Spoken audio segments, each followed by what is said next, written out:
Hi guys. Ayan. Wala.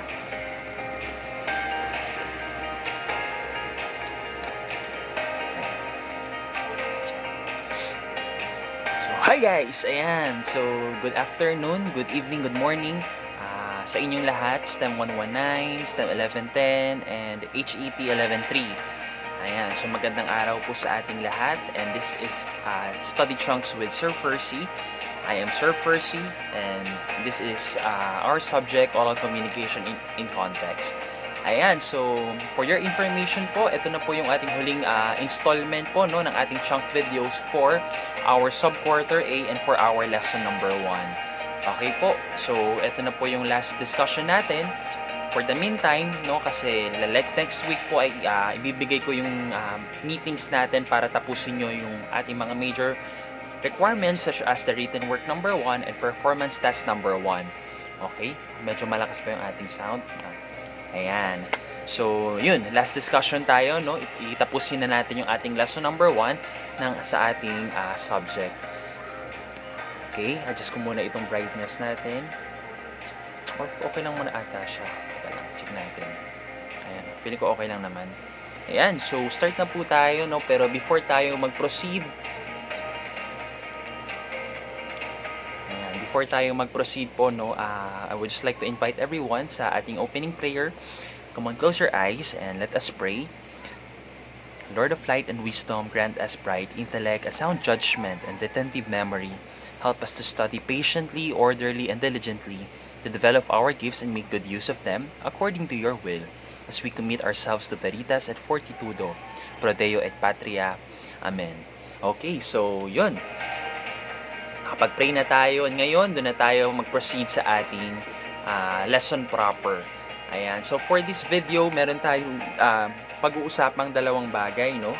We have here the barriers, barriers to communication and the different forms of communication. Okay po, so napakabilis lang po nitong discussion natin at napakadaling unawain. Ayan, magsimula na tayo with the barriers to communication. So sabi dito, no, there are instances when communication breaks down and misunderstanding occurs because of certain barriers. To become an effective communicator, you should recognize these barriers that hinder the communication process. This will enable you to control the situation, reset conditions, and start anew. Okay, so we have here the table po, no, that presents some of the barriers po na na-encounter natin or naghihinder para magkaroon tayo ng successful or effective communication and yung mga solution na pwede natin gawin, no, para maiwasan to or para ma-resolve siya. Okay po, kasi I believe sobrang dami talaga, no, sobrang daming mga barriers, mga distractions or mga factors na naghihinder, no, para tayo ay makipag-usap doon sa kausap natin o sa taong iyon or para ma-receive natin ng maayos yung meaning, yung context ng message. Okay? So let's start po with our number 1. First barrier po natin is the emotional barriers. Okay? So for example, no, you are having a bad day. Okay? Or you feel frustrated. So sa scenario natin, no, you sit in a meeting or class where you think the speaker is boring. Okay, yung mga personal emotions po natin, yan, number 1 yan, no, na naghihinder para tayo ay magkaroon ng communication, that's first thing, and yung understanding. Okay, paano ma-i-explain ng tama, no, paano maipapaunawa sa iyo ng tama yung context ng message kung ikaw ay merong personal na emotions na talagang nagda-drive sa iyo para hindi makinig, no, para iwasan yung tao na yun, para hindi makipag-usap at all. Okay, so for our solution, no, recognize these kinds of emotions daw. Okay, kailangan mong i-acknowledge, no, na ikaw ay galit. Okay, kailangan mong, kasi kapag in-acknowledge mo yan, diyan magsisimula na marirealize mo na hindi ito tama. Okay, na naghihinder ito para ako ay makipag-communicate, maayos ko yung connection ko doon sa tao na yon, yung interaction ko doon sa tao na yon. So after recognizing those kinds of emotions, politely ask the person to give you a moment. Okay, so you can relax or calm yourself. Okay, so dun bang first meeting natin, nasa yun na yung impression na feeling mo, ang boring ni Sir Fercie. or feeling mo ayaw mo sa akin, something like that, no? Ikaw ba ay meron ba akong ginawa sa iyo noon na ikinagalit mo? Okay, possible, no? Yan yung yung emotions na yan ang isa sa mga magiging malaking factor, magiging malaking barrier para magets mo yung mga lessons natin, para ikaw ay magkaroon ng initiative na panoodin itong mga videos natin para mas maturuan kita. Okay, kung meron tayong mga personal na tawag dito, personal na kinikimkim, okay, or personal na conflicts against dito sa tao na to na nakikipag-communicate sa atin, then we need to resolve that if kung gusto talaga natin na maayos yung communication natin sa kanya. So yun yung number one, no? You are having a bad day or you feel frustrated, recognize those emotions. Then ask that person, no, na bigyan ka ng kaunting oras, no, para i-fix yung sarili mo. Okay, alisin yung mga yung emotions na yan, i-relax mo yung sarili mo for a moment, no? Tapos calm yourself bago mo ipagpatuloy, no, yung interaction mo sa kanya. Tapos din naman sa you sit in a meeting or class where you think the speaker is boring. Yeah, madalas ito, no? Madalas ko na-observe ito noong wala pang pandemic, yung classroom setting pa. Maraming mga estudyante talaga yung napaka-obvious doon sa disinterest nila doon sa teacher. Actually, ako, normal na din sa akin ito. Every klase, hindi mawawala yung mga students na nagsa-cellphone, hindi mawawala yung mga students na nakikipag-usap sa katabi. Even though nagdi-discuss ako sa harap, no? Merong mga students na natutulog lang, ganyan, palabas-labas, hindi sila interested. Okay, kasi they find me boring or yun nga, meron silang or possible meron silang emotions din, no, na talagang dinadrive sila na hindi makinig, no, na hindi maging interested doon sa pinag-uusapan, doon sa itinuturo. Ang sabi sa solution natin, no, recognize this kind of attitude. So yung pa din, no, reset and reflect on how you can be interested in what the speaker is pointing out. Okay? One tip ko, no, kasi ako personally na-experience ko din naman to, no, during history classes namin in high school, in college, in elementary. Aminado naman ako na hindi talaga ako interested sa history subjects. Yan, kung kahit pilitin ko yung sarili ko, talagang ako inaantok at hindi ko nagegets. Okay, ako ay mabilis akong magsawa, ganyan, mabilis akong maguluhan kasi po tungkol sa mga pangalan, sa mga dates, sa mga events. So, isa sa mga bagay na natutunan ko din ito sa internet para daw hindi tayo antokin, at para yung number one natin, para hindi tayo antokin, ito lang yung tip ko, try mong pigilan yung breathing mo, no, for 5 seconds or longer, no, tapos upo ka, habang nakaupo ka, huwag ka muna huminga for 5 seconds, 10 seconds, so, kung gaano katagal yung kaya mo. Okay, hanggang sa biglang maramdaman mo na nagpapanik yung katawan mo, or yun nga, parang, kasi pag hindi po nakaka-receive ng oxygen yung katawan natin, parang nagpapanik yan. Okay, parang biglang, nagiging alert. Okay, parang ganon.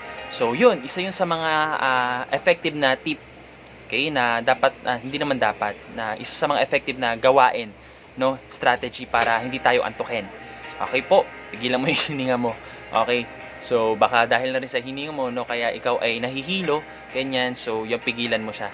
Okay, so yun nga, dito naman pag naman boring daw, sabi, i-recognize mo yung attitude mo na yun, knowing na mali naman yun, no, lalo na kung may nagsasalita sa harap, tapos nagpapakita ka ng disinterest sa kanya, it's very wrong na talagang i-express mo yung pagiging boring ng klase, yung disinterest mo, no, i-reset mo yung sarili mo, yung emotions mo, mag-reflect ka.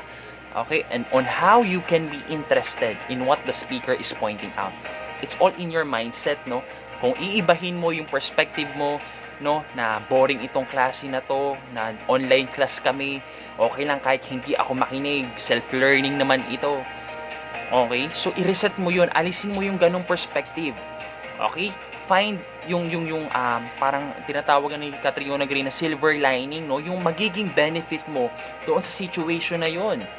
Okay, kasi possible pa rin, probable pa din na meron maitutulong itong online class sa'yo. Okay, so dun ka mag-focus. Huwag doon sa stress na maraming activities. Mag-focus ka doon sa growth na makukuha mo, doon sa development of skills na matututunan mo, okay, na maa-achieve mo. Okay? Kasi kaming mga teachers po, no, actually mas ginanahan kami ngayon, mas na-empower kami ngayon na mag-prepare palalo. Ako personally, dito ko mas na-experience talaga yung pagod, no? Mas nakakapagod po itong preparations na ginagawa ko. Okay, video, module, Okay, tapos ayun, mga concerns nyo. Okay, at marami pang mga requirements. Kasi alam namin, nire-recognize namin na itong setup natin, magkakaroon talaga ng malaking adjustment, no? Na magkakaroon talaga ng malaking barrier din among you students para kayo ay matuto ng tama, no? Na tulad nung sa face-to-face. Kasi one thing po, hindi namin kayo mamamonitor. Hindi namin kayo matututukan. Okay, so double effort po talaga kami, no? Kayo din sana, no? Mag-effort din kayo na you reflect, no, on yourselves, on your emotions, na talaga maging interested pa din kayo kahit na tayo ay online class. Okay po? So, yun ang ating emotional barriers. Kung ano man yung nafe-feel mo, no, kasi most of the time naman kaya tayo nahihinder makipag-communicate kasi galit tayo, kasi disappointed tayo, kasi nagtatampo tayo, no, nakakaramdam tayo ng mga ganong emotions. Pag masaya naman tayo, talagang okay lang sa ating makipag-communicate, no? Pero yung mga negative emotions na po na yun, no, i-recognize mo yun, mag-reflect ka, adjust mo yung sarili mo. Kung gusto mo talagang matuto, kung gusto mo talagang makipag-interact, no, kung ayaw mong magkaroon ng communication breakdown, ayan. So, you better change the way you see things. Yung talagang at itigil mo muna or pigilan mo muna yung nararamdaman mo. Okay? 'Di ba ganoon naman sa mga mature na in a relationship status, no? Talagang sineset aside muna nila yung mga judgment nila sa isip nila, yung mga talagang galit nila, talagang pinapakinggan muna nila, no, yung partner nila bago sila magsalita. Okay? So don't be clouded with your judgment, personal judgment, and your emotions po. Okay? Always uphold your logical thinking po, and yun nga, yung pagiging sensitive mo din doon sa kausap mo na kailangan mo siyang irespeto. Okay po? So yun po yung ating emotional barriers, and alam ko naman na marami na kayong experience about dito, no? Next natin, use of jargon. Yan, ito naman tayo. So, ang scenario natin, no, example natin, you are a scientist, no, discussing a certain weather phenomenon with your neighbor who does not know much about the topic. Okay, so solution natin, jargon refers to the set of specialized vocabulary in a certain field. And to avoid this, make sure to be clear with words you use. Okay, adjust your language based on your listeners and use layman's or simple terms if needed. Ayan, ito yung isa sa mga struggle natin, no? Yung mga, lalo na nung during college kami. Ayan, may mga tao talaga na sobrang tatalino nila, no? Na parang gusto lang nilang i-flex yung course nila. Ayan, so nag-uusap sila ng mga jargons, okay, ng mga technical terms. Pag nursing yan, puro mga medical terms yan. Okay, yung mga apparatus, yung mga tools na ginagamit nila. Kapag engineering, ayan, ano itong mga pinag-uusapan nilang mga softwares na yan. Okay, mga measurements, mga formula, ganyan.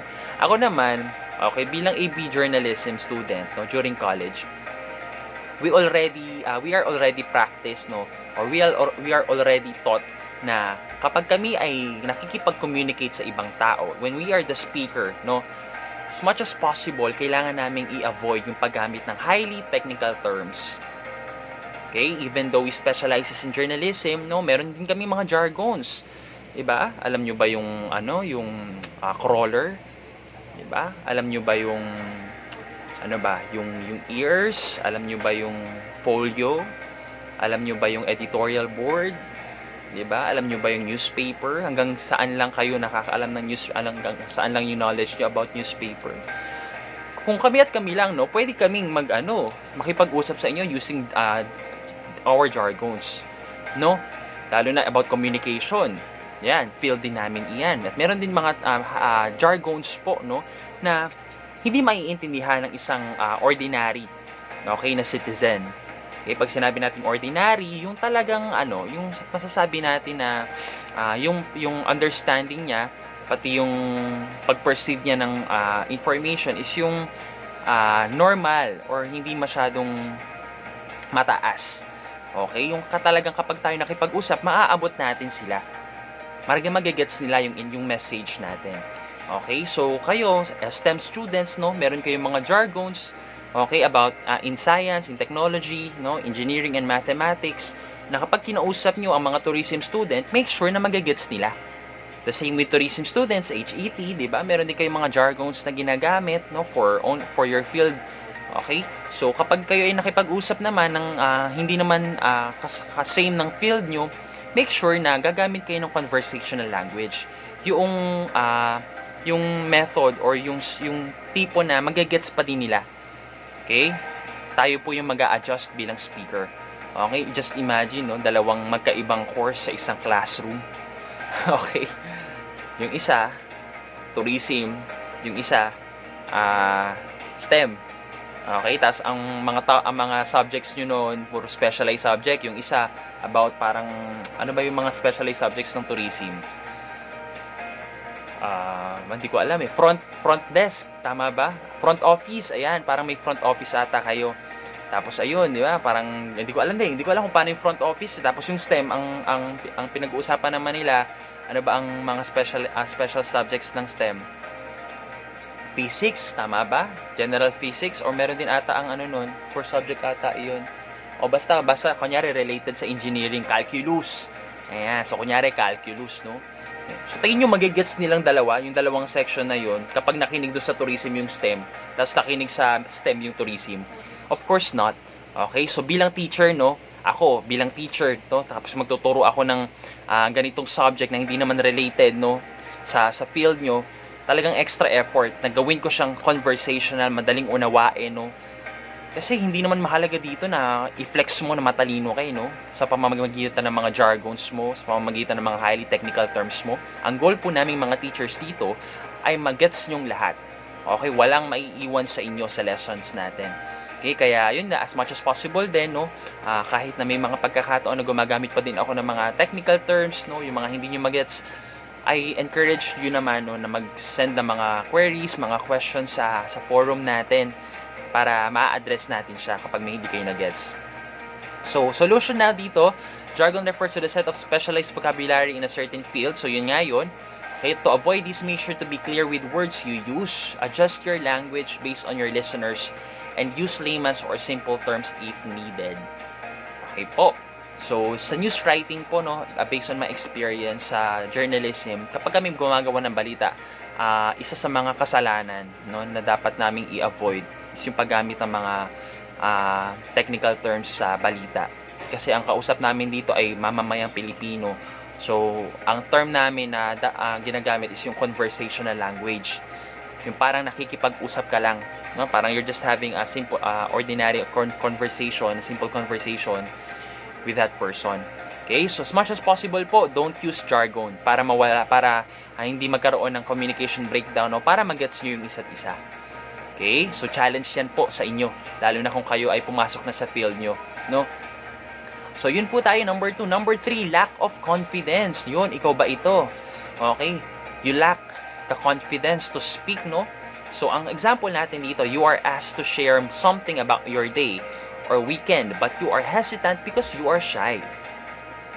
Okay? So, ang solution natin dito, develop self-confidence through joining organizations where you can share and develop your interests. Look for opportunities in your school or community that help you find your strengths and improve your abilities. Na-share ko na ba sa inyo noon na before college, ako talaga yung, parang na-share ko na ata ito noon. Nung hindi pa ako nagka-college, of course, nung high school pa ako, hindi ako yung tipo na talagang socially active. Mahiyain din ako, ganyan. Hindi ako mahiling makipag-usap, and lalo na sa mga recitations, talagang ninenervyos ako, ganyan-ganyan. So, hindi ko alam, no, na ito palang field na to, itong AB journalism pala na ito, no, yung magbibigay sa akin ng opportunity na mas ma-develop yung social skills ko, okay, communication skills ko, no, talaga ma-overcome ko yung lack of confidence na yon, no, yung fear of public speaking na yon.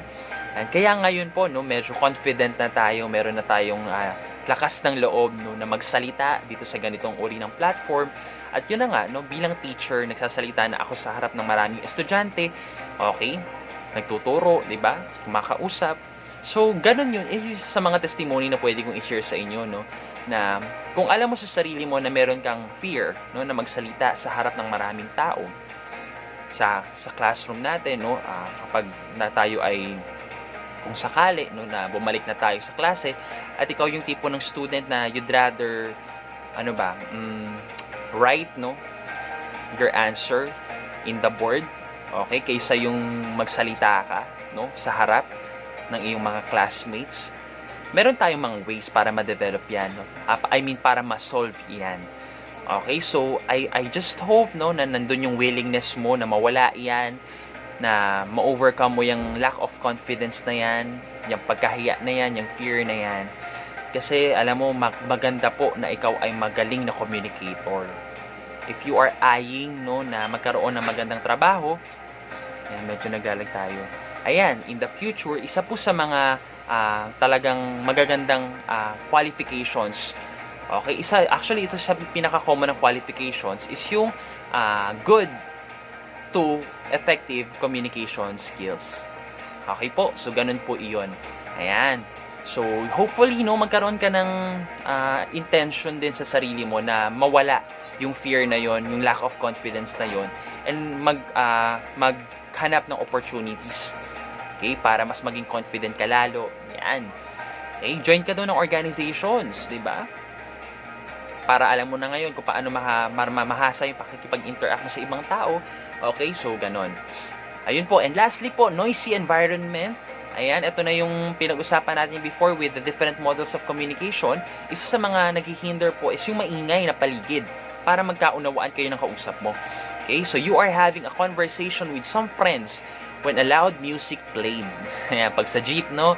Pag nag-uusap kayo, tapos dadaanan na napakadaming may makakasalubong kayong may campaign na na politiko to, tapos napakalakas ng jingle niya. Titigil muna kayo for a while mag-usap, tapos kapag nakalagpas na siya, wala na yung malakas na tunog, okay?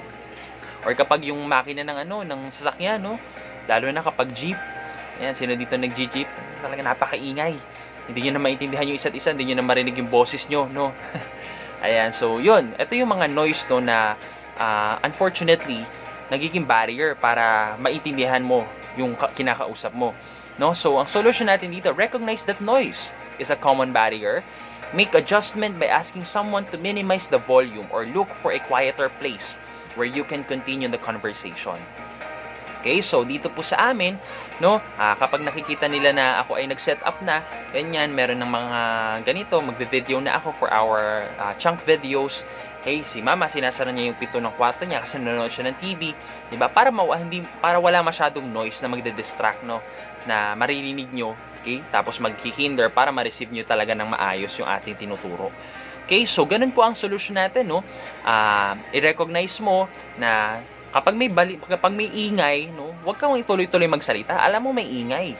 Okay, so most probably hindi yan maiintindihan ng kausap mo. Okay, so itigil mo muna yung pagsasalita mo kapag alam mo meron kang background na sobrang ingay. I-recognize mo siya, i-acknowledge mo siya. Tapos kapag patuloy pa siyang ganun kaingay, no, to the point na hindi ka na makapagsalita, hindi ka na marinig talaga, make adjustment by asking the source. Okay? Yung noise na yun, i-minimize naman yung volume. Okay? Or lumayo kayo, nakausap mo doon sa mas tahimik na lugar. Okay? So, ganun po. Ayun, ganun ang gagawin natin. So, yun po ang ating barriers to communication. Ako, inabot pala tayo ng 23 minutes dito. Ayan, so doon tayo nag-end, no? Meron pa pala tayong last video, sorry, para sa ating, mabilisan naman to, forms of communication. Ayan, so, stay put lang kayo dyan, standby lang kayo dyan. We will be right back, no? Ayan, for our last discussion about the different forms of communication. Ayun lang guys, so I am Sir Fercie. This is Study Chunks with Sir Fercie. I will be seeing you in our next video. Goodbye and God bless.